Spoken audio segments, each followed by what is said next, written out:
நிலா வந்து அவங்க அப்பா எவ்வளவு கேவலமாக சோழன் வீட்டை பேசினாலும் ஸ்டேஜில் எல்லாத்துக்கு முன்னாடி எனக்கு ரொம்ப பிடிச்சதையெல்லாம் செய்கிறது இந்த வீடு தான் அப்படின்னு சொல்லி விட்டு கொடுக்காம சோழனோட கையை பிடிச்சி பேசினது யாருக்கெல்லாம் பார்க்கறக்கு ரொம்ப சந்தோஷமாக இருந்ததோ அவங்கெல்லாம் நம்ம வீடியோவை லைக் பண்ணிவிட்டு நம்ம சேனலை சப்ஸ்கிரைப் பண்ணாதவங்க சப்ஸ்கிரைப் பண்ணிக்கோங்க. நிலா சோழனோட குடும்பத்தை ஸ்டேஜில் ரொம்ப பெருமையாக பேசிட்டு கடைசியாக ஒரு வார்த்தை சொல்லி முடிக்கிறாங்க.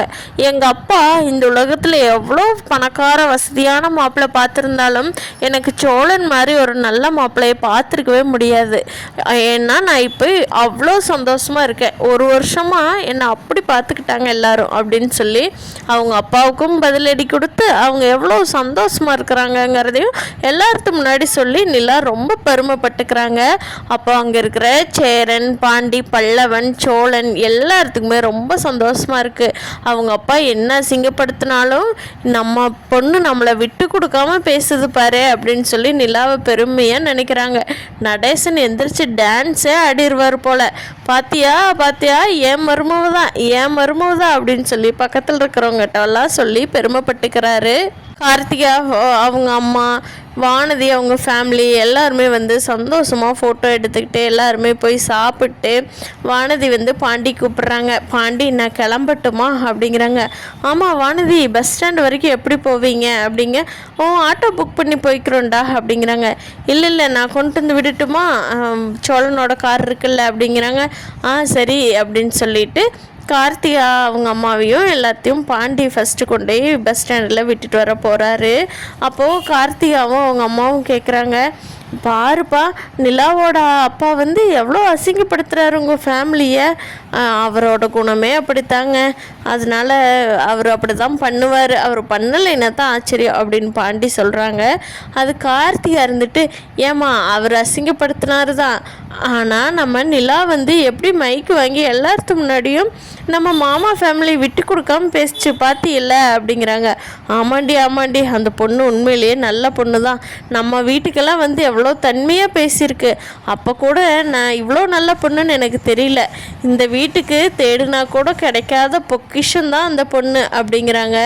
வானதிக்கு கொஞ்சம் லைட்டாக காண்டாகுது. வானதியோட அம்மா அப்பாவும் சேர்ந்து சொல்கிறாங்க, பாருங்க எவ்வளோ வசதியான வீட்டு பொண்ணு, இவங்க வீட்டில் வந்து எப்படி வாழுதுன்னு. நம்ம பொண்ணெல்லாம் இந்த பசங்களுக்கு கட்டி கொடுத்து வச்சுருக்கணும் தான் போலையே அப்படின்னு சொல்லி வானதியோட அம்மா அவங்க அப்பாட்ட சொல்லிட்டு வர்றாங்க. அதெல்லாம் கரெக்டு தாண்டி, அந்த பசங்க எல்லாருமே நல்ல பசங்க தான், ஆனால் நம்ம பொண்ணு போய் அந்த வீட்டிலெல்லாம் வச்சு இருக்கணும், இவ கரெக்டாக பிழைக்கணுமே, அதுதானே பிரச்சனை நமக்கு அப்படிங்கிறாங்க. அதுவும் சரிதான் ஐயா, இவ அப்பேற்பட்டவ தான் அப்படின்னு பேசிக்கிட்டு வர்றாங்க. இதை கேட்குற வானதிக்கு செல்லமாக கோவம் வந்துடுது. ஏன் என்னையே இவ்வளோ மோசமாக பேசுகிறீங்க எல்லாத்துக்கு முன்னாடி அப்படிங்க. உண்மையை தாண்டி சொல்கிறோம் அப்படின்னு சொல்லி அவங்க அம்மா கம்முனிருடி அப்படின்னு அமைதியாக்கிடுறாங்க. எல்லோரும் காரை விட்டு இறங்குனதுக்கப்புறம் சரி தம்பி நாங்கள் போய்க்கிறோம் அப்படின்னு சொல்கிறப்போ வானதி வந்து பாண்டிக்கிட்ட, சரி பாண்டி நான் கிளம்புறோம், நீ எப்படா வருவீங்க அப்படிங்கிறாங்க. இந்த ஃபங்க்ஷன் முடிஞ்ச உடனே நாங்கள் கிளம்பிடுவோம், இங்கே இருக்கவில்லாம் மாட்டோம், இன்றைக்கி நைட்டே வந்துடுவோம் வானதி அப்படிங்கிறாங்க. சரிடா நாளைக்கு கடைக்கு வா பார்க்கலாம், எனக்கு கடைக்கு வந்துட்டு உடனே ஃபோன் பண்ணுடா நான் வர்றேன் அப்படிங்கிறாங்க. சரி வானதி. ஆமாம் மெடிக்கல் ஷாப் போறியா, நான் இந்த 2 நாள் இங்கே வந்துட்டதுனால உங்கள்கிட்ட பேசவே முடியல, ஒரே வேலை வேறு அப்படிங்க. மெடிக்கல் ஷாப் போகிறேன், நேற்று நிறைய கஸ்டமர் வந்தாங்க தெரியுமா, எல்லாத்துக்குமே என்னென்ன வேணும்னு கேட்டு கொடுக்குறப்பட்டு ரொம்ப நல்லா கஸ்டமர் பார்த்துக்கிறீங்க, நாங்கள் இனிமேல் இந்த கடைக்கே வர்றோன்னு சொல்லி ஒரு 5-6 பேர் சொல்லிட்டு போனாங்க தெரியுமாடா அப்படிங்க. Super Vanathi super, very good, இப்படியே கீப் அப் பண்ணு அப்படின்னு சொல்லி பாண்டி வானதிக்கு அட்வைஸ் பண்ணிவிட்டு அவங்கள பஸ்ஸுக்கு விட்டுட்டு வந்துடுறாரு. ஃபங்க்ஷனுக்கு வந்த எல்லாருமே ஃபோட்டோ எடுத்துகிட்டு எல்லாருமே சாப்பிட்டு ஒருத்தராக கிளம்ப ஆரம்பிச்சிட்டாங்க. கடைசியாக நிலா ஃபேமிலியும் சோழன் ஃபேமிலி மட்டும்தான் இருக்காங்க. அப்போது ஏப்பா நம்மெல்லாம் போய் சாப்பிட்லாமா அப்படிங்கிறாங்க. நிலாவும் சோழனும், என்னென்ன இன்னும் வரைக்கும் சாப்பிட்லையா, நீங்கள் சாப்பிட்ருக்கலாம்ல, நாங்கள் வெயிட் பண்ணுறவங்க நீங்களும் என்ன வெயிட் பண்ணணும் அப்படின்னு நிலா கேட்கவும், இல்லைப்பா எல்லாரும் சேர்ந்தே போய் சாப்பிட்டுக்கலாம், போகலாமாப்பா, உங்கள் அம்மா அப்பாவையெல்லாம் கூப்பிடு அப்படிங்க. அண்ணன் அவங்களாம் இடையில ஜூஸ் குடிச்சுக்கிட்டாங்க, பசிச்சதுன்னா வந்து சாப்பிடுவாங்கள்ல, நான் வேணா ஒரு பேச்சுக்கு சொல்லிட்டு வரேன் அப்படின்னு சொல்லிட்டு நிலா, அப்பா நாங்கள்லாம் சாப்பிட போகிறோம், வரீங்களா, போகலாமா அப்படிங்க. போகலாமா, பைசா செலவில்லாமல் சாப்பிட்றதுக்கு என்ன அப்படின்னு தான் அப்போது லைட்டாக குத்தி காட்டுறாரு. இருந்தாலும் சாப்பிடும்போது இது பிரச்சனையை பெருசு பண்ணக்கூடாதுங்கிறதுனால நிலா அமைதியாக போய் எல்லாருமே சந்தோஷமாக சாப்பிட்டு அப்போது தேனு கேட்குறாங்க, ஏன் நிலா நீ வந்து இன்றைக்கி நம்ம வீட்லேயே இருந்துட்டு நாளைக்கு கிளம்பிக்கலாமா அப்படிங்கிறாங்க. ஏன் போதும்ப்பா, இந்த 2 நாள் நீங்கள் வச்சு என் குடும்பத்தையெல்லாம் ரொம்ப சந்தோஷமாக பார்த்துக்கிட்டீங்க, அதுவே போதும். அதனால் நான் இப்படியே நம்ம வீட்டுக்கு போகிறோம். இந்த ட்ரெஸ்ஸிலிருந்து ஜுவல்லிருந்து நீங்கள் எனக்கு என்னென்ன வாங்கி கொடுத்தீங்களோ அதையெல்லாம் நான் பத்திரமா இங்கே வீட்லேயே வச்சுட்டு நான் என்ன ட்ரெஸ் போட்டுட்டு வந்தேனோ அந்த ட்ரெஸ்ஸு போட்டுக்கிட்டே சோழன் வீட்டுக்கு போகிறேன். எனக்கு அதுதான் கம்ஃபர்டபுளும் கூட. இதை எடுத்துகிட்டு போய் என்னால் அங்கே மடித்து வைக்கிறக்கும் இடமில்லை, அதனால் இங்கேயே இருக்கட்டும் அப்படிங்கிறாங்க. ஏண்டி நாங்கள் கொடுத்தது எதையுமே கொண்டுட்டு போக முடியாதா அப்படிங்கிறாங்க. இல்லைம்மா அப்படியெல்லாம் இல்லை, இதெல்லாம் ரொம்ப வெயிட்டாக இருக்குமா, அதை நான் போடவா போகிறேன், இங்கேயே இருக்கட்டும் அப்படிங்கவும் அப்போ நிலாவோட அண்ணன் தான் சொல்கிறாரு தாசு, ஓ அப்போ நாங்கள் கொடுத்த படிப்பு மட்டும் சேர்ந்துக்குதோ, அதை வச்சு மட்டும் வேலைக்கு போய் உன்னோட அறிவு வளர்த்து அதை வச்சு சம்பாரிச்சுக்குவேன், அந்த படிப்பையும் அப்படி தூக்கி எறிஞ்சிட்டு போயிட்டு சோழன் என்ன கொடுக்குறானோ அதை வச்சு வாழ வேண்டியது தானே அப்படிங்கிறாங்க தாசு. ஹலோ சார், அதை நீங்கள் பேசக்கூடாது. எங்கள் அம்மா அப்பா பெற்றாங்க, படிக்க வைக்கிறது அவங்களோட கடமை, அதை செஞ்சாங்க. நீ எல்லாம் இதுக்குள்ளே தலையிடவே கூடாது சரியா?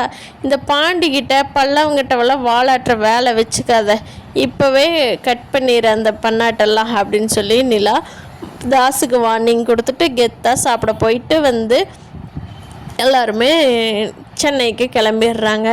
அப்போது நடேசன் சொல்கிறாரு, காரில் கிளம்பலாம் அப்படின்னு சொல்லிவிட்டு அவங்ககிட்ட எல்லாத்துட்டையுமே சொல்லிவிட்டு நீட்டாக கிளம்பிடுறாங்க, எந்த பிரச்சனையுமே இல்லாமல்.